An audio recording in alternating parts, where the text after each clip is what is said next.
एक सुपारी जितनी पार्टी के 161 विधायक और 11 सांसदों से केंद्र की भाजपा सरकार इतनी घबराई हुई है कि 21 मार्च को तकरीबन आधी रात को आम आदमी पार्टी के नेशनल कन्वीनर को श्री अरविंद केजरीवाल जी को अरेस्ट किया जाता है. When the Honorable High Court of Delhi had already issued a notice to the Enforcement Directorate with respect to a petition of Shri Arvind Kejriwal, then what was the need to arrest Shri Arvind Kejriwal in such urgency? The Enforcement Directorate was supposed to reply on the 22nd of April. इन्हीं बातों को मद्देनजर रखते हुए कुछ तथ्य मैं आपके समक्ष रखूंगी.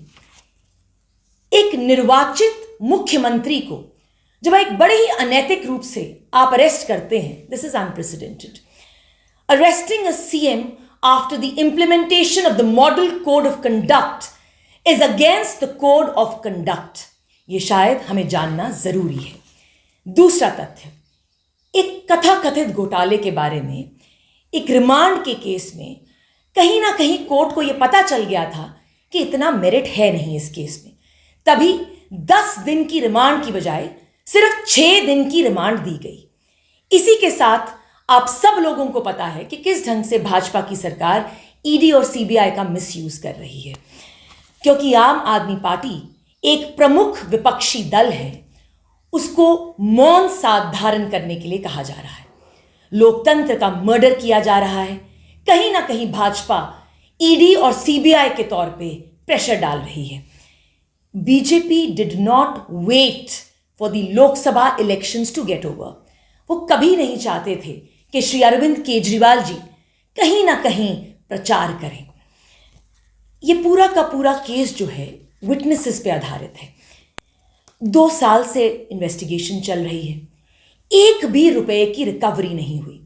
और अगर बड़े ही गूढ़ तरीके से देखा जाए, there have been no proceeds of the crime. पूरा केस कहीं ना कहीं अक्यूज्ड और को अक्यूज्ड और विटनेस के चक्कर में फंसा हुआ है. अब मैं एक बहुत इंपॉर्टेंट पॉइंट आपके समक्ष रखूंगी. 2 बड़े इंपॉर्टेंट विटनेसेस पी सारथ रेड्डी और राघव मुकुंडा. बड़ी आश्चर्यजनक बात है कि ये दोनों अपनी स्टेटमेंट्स देते हैं. जब ये अपनी स्टेटमेंट्स देते हैं तो इसमें ये अरविंद केजरीवाल जी का नाम नहीं लेते. कुछ दिन बाद इनको अरेस्ट कर लिया जाता है. अरेस्ट करने के बाद ये बीजेपी के इलेक्टोरल बॉन्ड्स खरीदते हैं. जैसे ही बॉन्ड्स खरीदते हैं, बैक पेन के आधार पर इनको बेल मिल जाती है. और बेल मिलने के बाद ये अप्रूवर्स बन जाते हैं. कहीं ना कहीं इलेक्टोरल बॉन्ड्स का झांसा, इलेक्टोरल बॉन्ड्स बीजेपी के खरीद के ये अपनी बेल लेते हैं. We have immense faith in the judiciary of this country. हमें आम आदमी पार्टी को हिंदुस्तान की न्यायपालिका पर बहुत भरोसा है. और हम ये एक्सपेक्टेशन रखते हैं जुडिशरी से कि कहीं ना कहीं वो ऑपोजिशन को मोबिलाइज करने के लिए और ऑपोजिशन को ऑर्गेनाइज करने के लिए जल्द से जल्द एक बहुत ही सख्त रवैया जो है इस ईडी के केस में लेंगी. जम्मू कश्मीर की आम आदमी पार्टी की प्रवक्ता होने के नाते मैं पूरे जम्मू एंड कश्मीर आम आदमी पार्टी के काडर की ओर से on behalf of the complete cadre of the आम आदमी पार्टी ये बहुत ही सशक्त शब्दों में कहूंगी दैट श्री अरविंद केजरीवाल एक विचारधारा है. इस कठिन समय पर पूरी की पूरी पार्टी और जम्मू कश्मीर का पूरा काडर उनके साथ खड़ा हुआ है. आज शहीदी दिवस है. हम देशभक्त हैं. कहा जाता है कि जब भक्ति में संगीत डाल दिया जाए तो यह संगीत जो है कीर्तन बन जाता है. जब भक्ति में कार्य डाल दिया जाए तो यह कार्य जो है कर्म बन जाता है. और इसी कर्म को आम आदमी पार्टी अंत तक लेकर जाएगी. और हम श्री अरविंद केजरीवाल के रिलीज होने का वेट करेंगे कि कहीं ना कहीं there has been an implementation of the model code of conduct. जब मॉडल कोड ऑफ कंडक्ट लग जाता है तो आप इस तरह से ऑपोजिशन के लीडर्स को अगर आप जेल में डालते जाएंगे, then who you are contesting against whom? आप लगता है शायद मोदी सरकार खुद के साथ ही जो है अपना केस कंटेस्ट कर रही है, शायद वो सिर्फ अपने साथ ही जो है इलेक्शंस कंटेस्ट करेंगे। इसीलिए जो इंडिया अलायंस की सारी पार्टीज़ हैं वो कहीं ना कहीं इलेक्शन कमीशन ऑफ इंडिया के पास जाएंगी, और कल भी उन्होंने ये जो तथ्य है उनके समक्ष रखा है that when there is an implementation of the code of conduct you can not be arresting such pivotal leaders of the opposition party. जब मॉडल कोड ऑफ कंडक्ट लगता है, यहाँ पे ट्रांसफर्स हो सकती हैं, किसी की प्रमोशन हो सकती है, क्या ऐसा भी हो सकता है कभी? Absolutely not. ये चीज़ें अलाउड नहीं होती फॉर द सिंपल रीज़न कि कहीं ना कहीं इलेक्शन इन्फ्लुएंस ना हो जाए। मगर ये बहुत ही आश्चर्यजनक बात है, and this is actually a murder of democracy, कि जब आप एक सिटिंग चीफ मिनिस्टर को, it is a national political party जिसने 10 साल में अपना नेशनल पॉलिटिकल स्टेटस हासिल किया।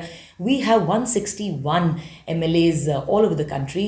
हम कहीं ना कहीं दिल्ली में 7 सीटों पर अपना लोकसभा इलेक्शन लड़ रहे हैं, हरियाणा में लड़ रहे हैं, गुजरात में लड़ रहे हैं, और इतनी पिवटल इम्पॉर्टेंट नेशनल पार्टी है ये। कहीं ना कहीं जो है हमारे 11 सांसद हैं।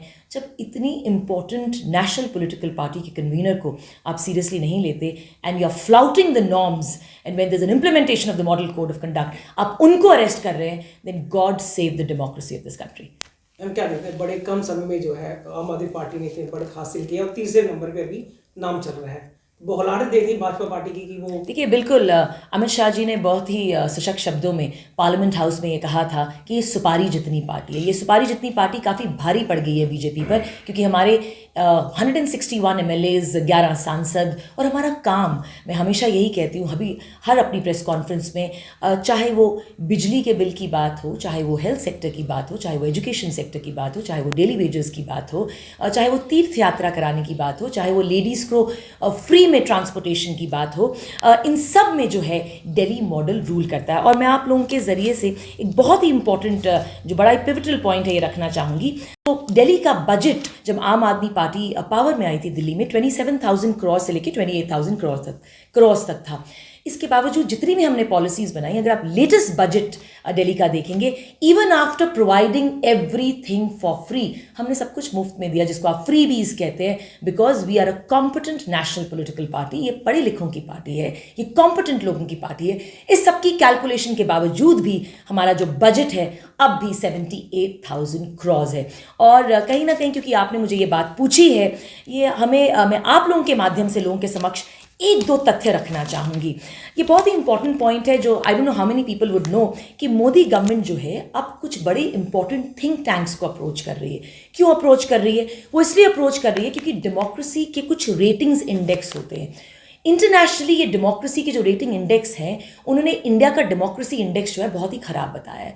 तो अब मोदी सरकार अपने जो हमारे भारत के कुछ अपने इन्फ्लुएंशियल थिंक टैंक्स हैं, उनके ऊपर जो है प्रभाव डाल के एक नया डेमोक्रेसी इंडेक्स लाना चाहती है, जो एब्सोल्युटली गलत है। आप कहीं ना कहीं जो है कांग्रेस का अकाउंट फ्रीज कर देते हैं during the time of elections, which is absolutely, जिसे कहते हैं, इलीगल। आप कहीं ना कहीं डेमोक्रेसी का मर्डर कर रहे हैं।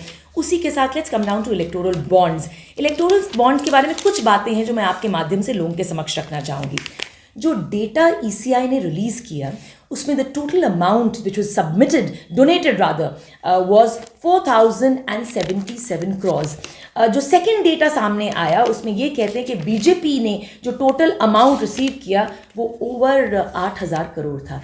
इतने पैसे के साथ जब आप इलेक्शन लड़ते हैं, it becomes very easy for you to influence election in the state, influence elections nationally. उसी के साथ एक बहुत इंपॉर्टेंट पॉइंट है, मैं आप लोगों के माध्यम से मैं चाहूँगी जो लोग भी मुझे सुन रहे हैं बड़े ध्यान से सुने। बीजेपी ने जो अभी डेटा रिलीज हुआ है ECI का, बीजेपी ने जो कुछ फंड्स ऐसी कंपनी से रिसीव करे हैं जिन्हें यूनियन मिनिस्ट्री ऑफ फाइनेंस ने 2018 में हाई रिस्क कंपनीज घोषित किया था।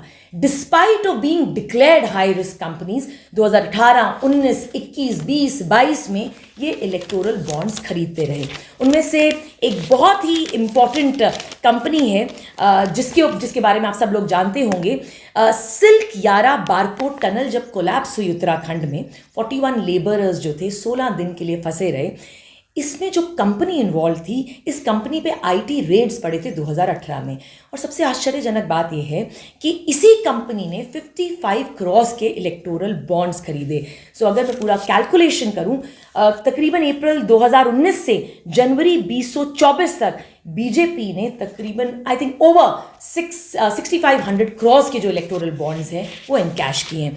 और एक और चीज़ जो बहुत ही इंपॉर्टेंट है, क्योंकि हर बार एक ही बात कही जाती है कि अरविंद केजरीवाल जी ने एक्साइज पॉलिसी का घोटाला किया है, लिकर पॉलिसी स्कैम हुआ है।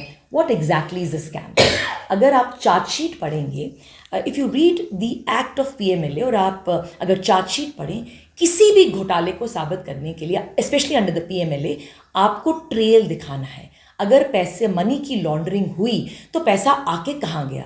At the end of it इतने ऑफिसर्स उन्होंने लगा दिए, इतनी बटालियन जो है उन्होंने रेड्स की करा दी, मगर इसके बावजूद भी आज तक भी 1 रुपया भी जो है मनी ट्रेल वो साबित नहीं कर पाए। इसी के साथ जो 2 इंपॉर्टेंट विटनेसेस के ऊपर उन्होंने श्री अरविंद केजरीवाल जी को अरेस्ट किया है, उनमें से एक है पी सार्थ चंद्र रेड्डी। इनकी जो कंपनी है, आप गौर फरमाएं ज़रा, 11 नवंबर 2022 को इस आदमी को अरेस्ट किया जाता है। 15 नवंबर 2022 को इस आदमी जिनका नाम पी सारथ रेड्डी है, इनकी कंपनी 5 करोड़ का जो इलेक्टोरल बॉन्ड बीजेपी का खरीदती है। 21 नवंबर 2022 को ये बॉन्ड्स रिडीम किए जाते हैं। जून 2023 में ये सरकारी गवाह बन जाते हैं। और अगर टोटल कैलकुलेशन करें तो इसी गवाह की कंपनी से बीजेपी को तकरीबन 40 करोड़ का फ़ायदा हुआ है। तो I think this is a blatant जिसे कहते हैं square for the political leadership of the country. आपने इसी ढंग से कितने लीडर्स को अंदर डाला, आज अरविंद केजरीवाल को डाला है आपने, और इसका खामियाजा इनको आने वाली लोकसभा इलेक्शंस में भोगना।